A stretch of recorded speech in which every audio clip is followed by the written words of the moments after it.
우리는 무엇인가 기대감을 가지고 살아갑니다. 여러분들이 오늘 이제 간증했던 것처럼 누군가는 또 이제 아웃리치에 대한 기대감을 가지고 그것에서 무엇을 발견하고 얻을 수 있을까? 내가 무엇을 할 수 있을까에 대한 기대감을 가지고 살아가죠. 특별히 누군가 관계 속에서는 그 누군가의 관계를 쌓아가면서 가지는 기대감이 있습니다. 그 기대감을 표현하기도 하고 표현하지 않기도 하는데 우리가 그 마음속에 가지고 있는 친밀해질수록 가지게 되는 기대감이라고 하는 게 있죠. 이제 며칠 전에 아이들과 이제 키즈 카페를 갔거든요. 키즈 카페를 가는 길이었어요. 차를 타고 키즈 카페를 가는데 이제 오늘 키즈 카페 갈 거야 이렇게 막 얘기하면서 아이들이 막 신나 있었거든요. 근데 막내가 갑자기 누나들 이렇게 부르는 거예요. 그래서 뭐지 이렇게 듣고 있었거든요. 그러니까 누나들 오늘 키즈 카페 가면 나 잘 돌봐줘야 돼 이러는 거죠. 그래서 누나들에 대한 어떤 기대감이 이제 막내에게 있는 거예요. 이제 자기는 막내니까 니들이 날 좀 잘 돌봐라. 이제 가면 아마 엄마 아빠는 어디 앉아 있고 우리를 보고 놀도록 할 테니 나를 좀 잘 돌봐줘라라고 이런 기대감을 이제 누나들에게 막 이야기했던 거겠죠. 그런 기대감을 우리는 관계 속에서 맺어가고 또 그런 생각을 가지며 살아갑니다. 누군가에게 기대감을 갖는 겁니다. 오늘 본문 말씀을 보면 피조물들이 기대하는 것이 있다라고 말합니다. 피조물이라고 하는 것은 하나님이 창조하신 창조 세계를 말합니다. 모든 사람을 포함하는 것, 모든 사람이라기보다는 하나님이 창조하신 모든 세계, 바로 자연 만물과 세상의 질서와 삶을 이야기하는 것이죠. 그들이 기대하는 바가 있다라고 말합니다. 로마서 8장 19절 말씀 우리 같이 한번 다시 읽어볼까요? 19절 시작. 피조물이 고대하는 바는 하나님의 아들들이 나타나는 것이니 아멘. 피조물들이 고대하는 게 뭐라고요? 하나님의 아들들이 나타나는 거라고요. 피조물들이 기대하고 소망하는 게 뭐냐면 하나님의 아들들이 나타나는 거다라고 성경이 이야기하고 있습니다. 하나님께서 창조하신 이 세계, 창조하신 이 창조 세계가 기대하고 간절히 소망하는 게 뭐냐면 하나님의 자녀들이 나타나는 것이다 라고 이야기하고 있는 거죠. 왜 피조물들은 하나님이 만드신 이 창조 세계는 하나님의 자녀들을 기대하고 있는 걸까요? 오늘 말씀 8장 20절 22절을 보면 이렇게 나와 있습니다. 20절에는 그들의 상태, 20절 21절 22절은 그들의 상태를 보여주는데 피조물이 허무한데 굴복하여 있다 라고 말하고 21절은 피조물도 썩어짐의 종노릇하고 있다. 그리고 22절은 고통을 함께 탄식하며 함께 고통을 겪고 있다라고 이야기하는 것이죠. 하나님이 창조하신 이 창조 세계가 하나님이 창조하신 이 세계가 허무한데 굴복하고 있고 썩어짐의 종노릇하고 있고 탄식과 고통 가운데 있다라는 사실을 이야기하고 있는 겁니다. 그러면서 22절을 보면 이게 인간이 살아가는 삶, 그 세상 속에서 함께 탄식하며 함께 고통을 겪고 있는 피조물, 창조 세계에 대해서 이야기하고 있는 것이죠. 하나님이 지으신 모든 세계는 처음부터 이렇게 허무한데 굴복하거나 썩어짐의 종노릇하지 않았습니다. 창세기 1장 31절을 같이 한번 읽어보겠습니다. 시작. 하나님이 지으신 그 모든 것을 보시니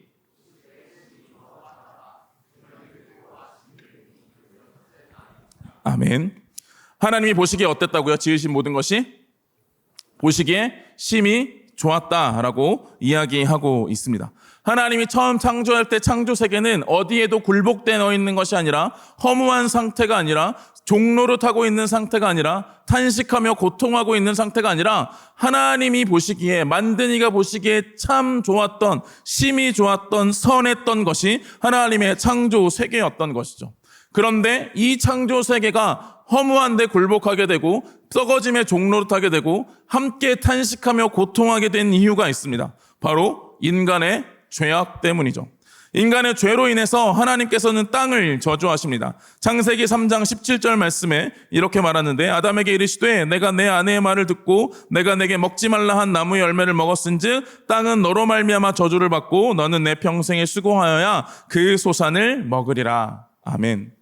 하나님께서 아담의 죄악에 하나님의 말씀으로 심판하시면서 그 땅이 너로 말미암아 저주를 받았다라고 말합니다. 이 땅이라고 하는 것은 우리가 발을 디디고 있는 이 땅만을 이야기하는 것이 아니라 하나님이 창조하신 모든 세계가 아담의 죄로 인해서 저주를 받게 되었다라고 이야기하고 있는 것이죠.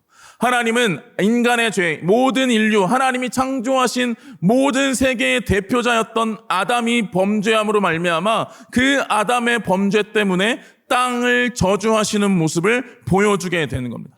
그래서 아담의 죄악 이후에 이 세상은 허무한 데 굴복하고 있고 썩어짐의 종로로 타고 있으며 함께 탄식하고 함께 고통 가운데 있는 세상이 바로 지금 우리가 살아가는 하나님이 창조하셨던 창조 세계의 모습이다라고 하는 사실을 성경이 이야기하고 가르쳐 주고 있는 것이죠. 아담의 범죄로 인류의 대표였던 그 아담의 범죄로 말미암아 이 땅 하나님이 창조하신 모든 세계가 죄악으로 물들어 버리게 된 것입니다. 그런데 그것으로 끝난 것이 아니라 아담의 후손인 사람들로 인해서 그 땅은 끊임없이 피폐해져 갔던 것이죠. 이사야 24장 4절에서 6절 말씀 우리 한 절씩 제가 4절 여러분들이 4절 그리고 6절은 같이 한번 읽어보도록 하겠습니다. 땅이 슬퍼하고 쇠잔하며 세계가 쇠약하고 쇠잔하며 세상 백성 중에 높은 자가 쇠약하며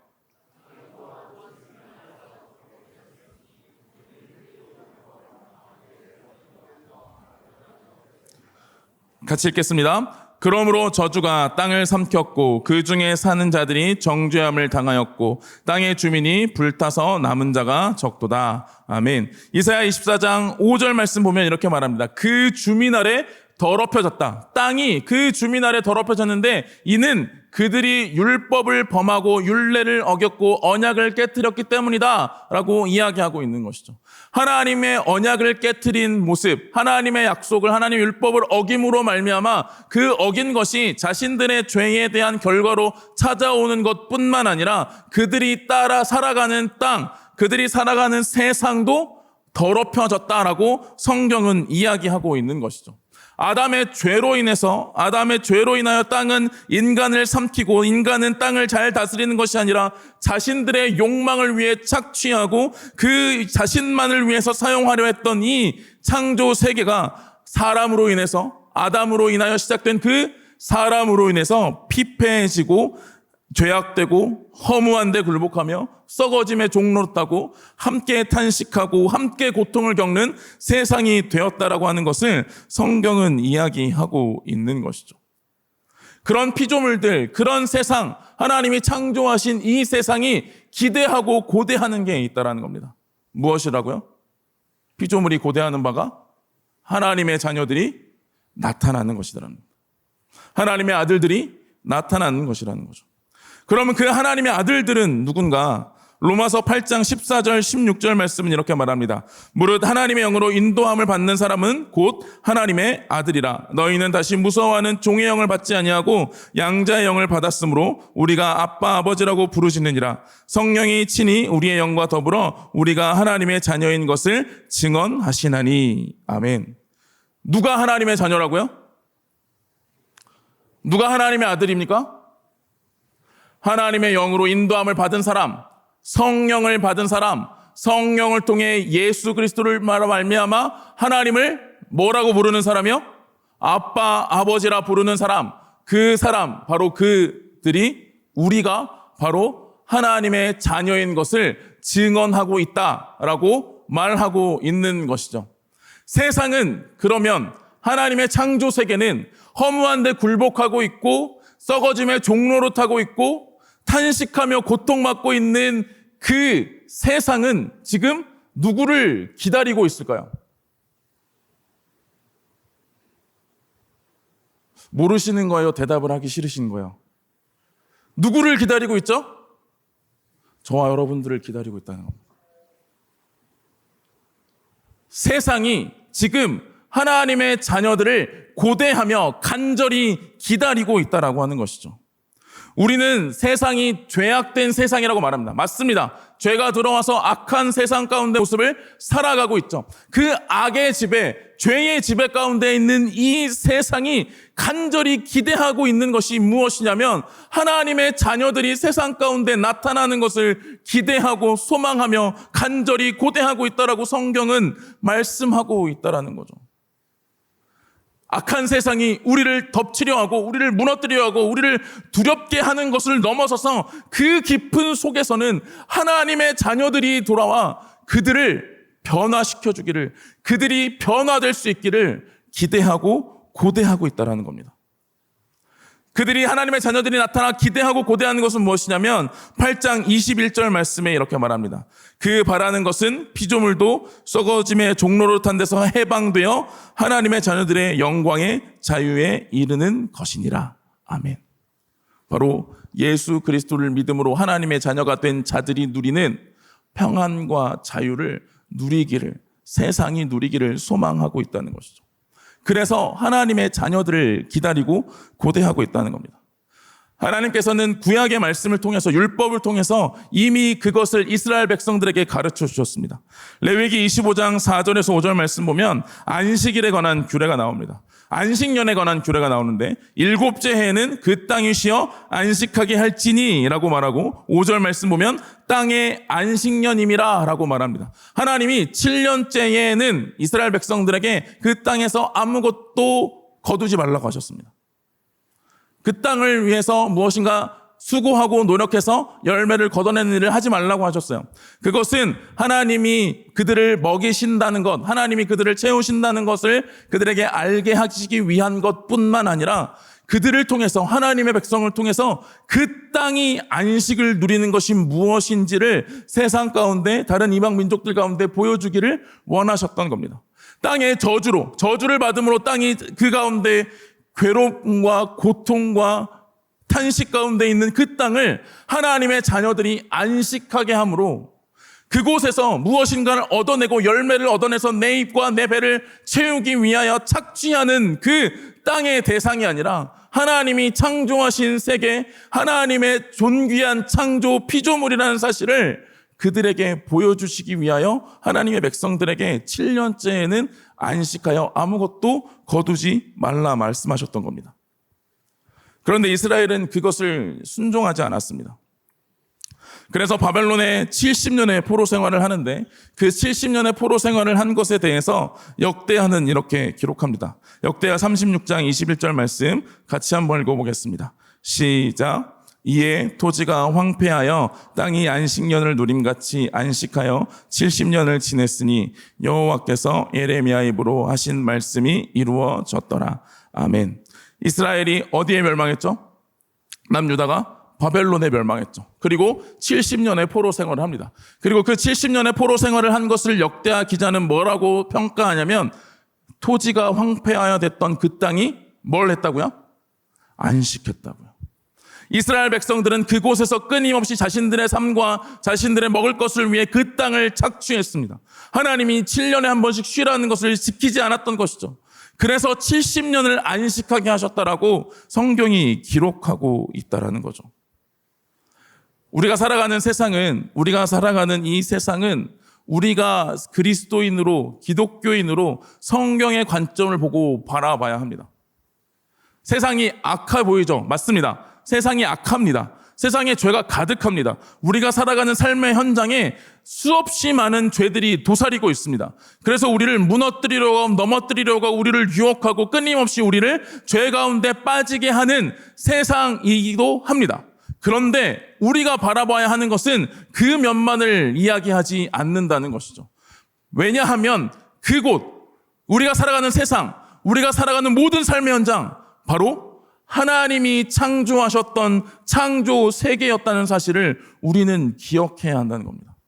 그리고 하나님의 통치가 이루어지는 사실이라는 것을 우리는 바라보아야 한다는 것이죠. 그래서 우리가 세상이 우리를 대적하는 것이고, 그리고 우리는 세상을 대적하는 자로 서서 우리가 세상과 싸워야 하고 그 세상을 물리쳐야 한다라고 우리가 생각할 수 있지만, 우리는 세상을 물리쳐서 우리를 안에서 굴복시키고 무릎 꿇려서 그들을 복종케 하는 자들이 아니라 하나님의 자녀로서 그 가운데 서서 하나님의 창조 세계의 그 원리를 회복하는 자로 서야 한다는 사실을 우리에게 가르쳐주고 있는 것이죠. 여러분이 살아가는 삶의 현장, 우리가 살아가는 삶의 순간들, 내가 가지고 있는 직장, 내가 가지고 있는 일터, 가정, 그 모든 것이 하나님의 창조의 세계고 그 창조의 세계 가운데 우리가 나아가야 한다는 사실을 말씀은 우리에게 가르쳐주고 있는 겁니다. 세상 가운데 우리가 나타나야 한다는 겁니다. 세상 가운데 우리가 서 있어야 한다는 겁니다. 누가요? 하나님의 자녀들이.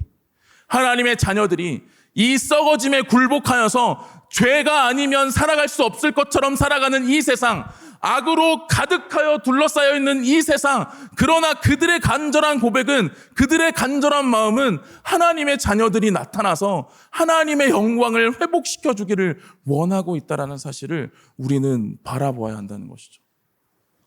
그래서 우리를 향해 외치는 겁니다. 그래서 우리를 향해 소리치는 겁니다. 제발 우리를 향해 와서 하나님의 자녀들이 나타나서 하나님의 영광을 우리에게 보여달라 말씀으로 우리에게 권면하고 가르쳐주고 있는 것이죠. 우리는 세상을 바라보며 두 가지 선택을 할지 모릅니다.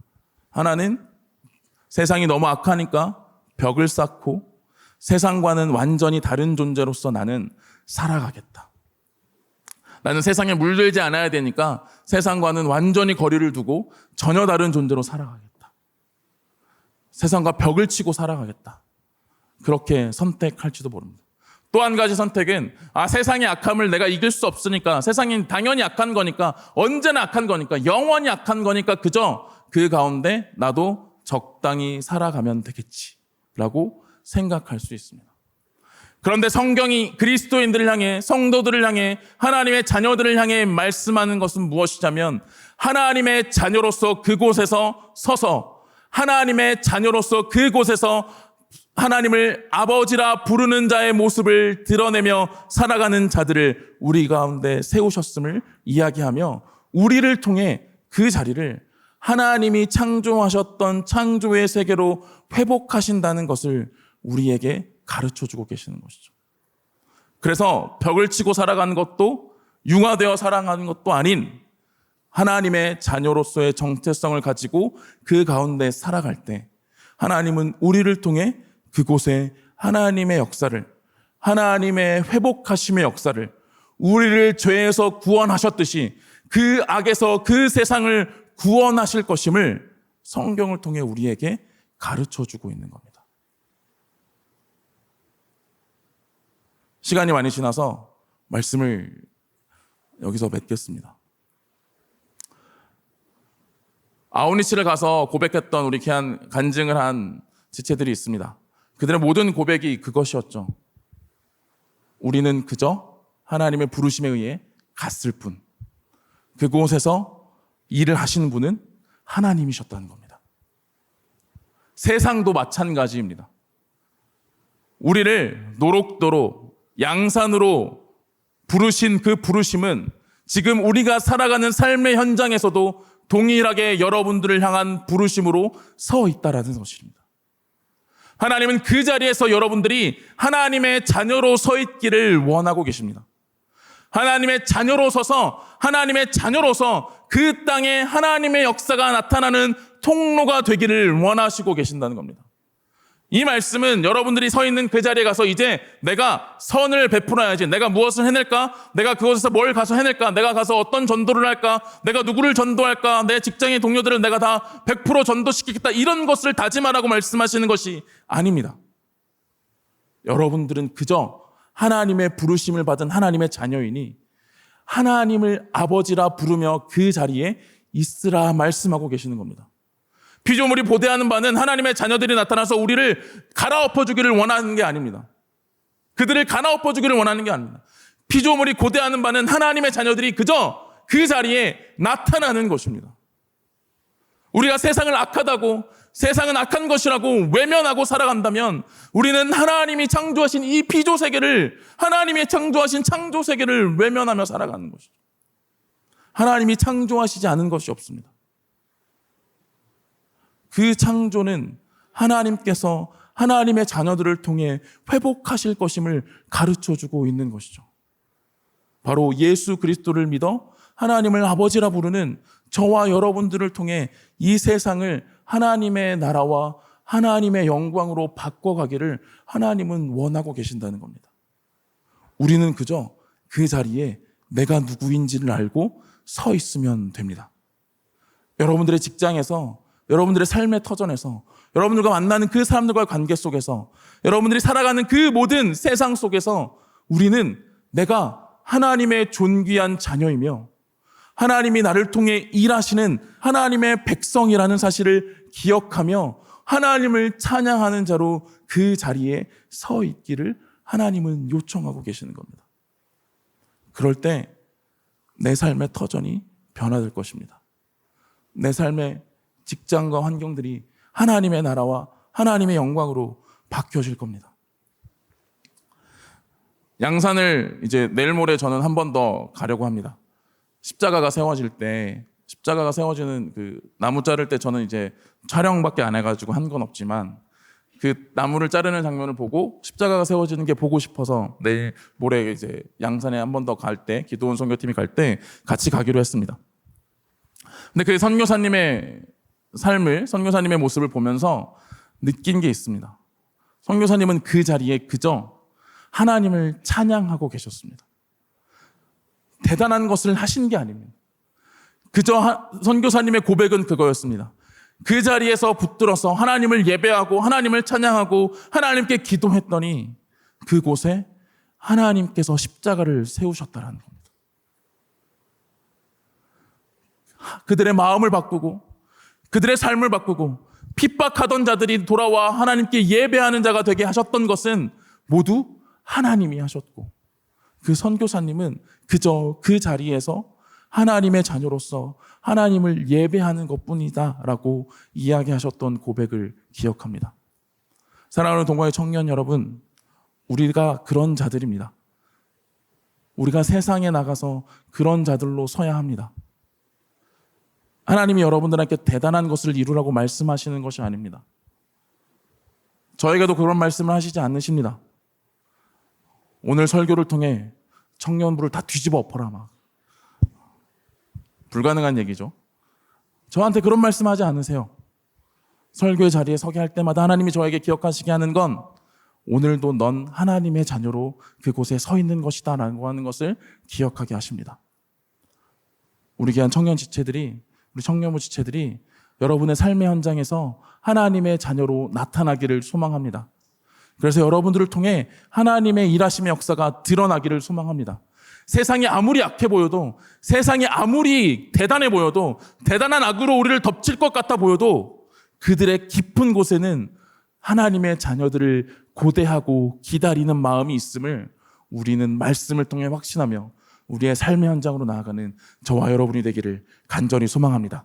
이 시간 제가 기도하고 축도로 예배를 마치겠습니다. 사랑하기가 많으신 하나님 감사합니다. 하나님, 우리를 하나님의 자녀로 부르셨음을 기억하며 나아갑니다.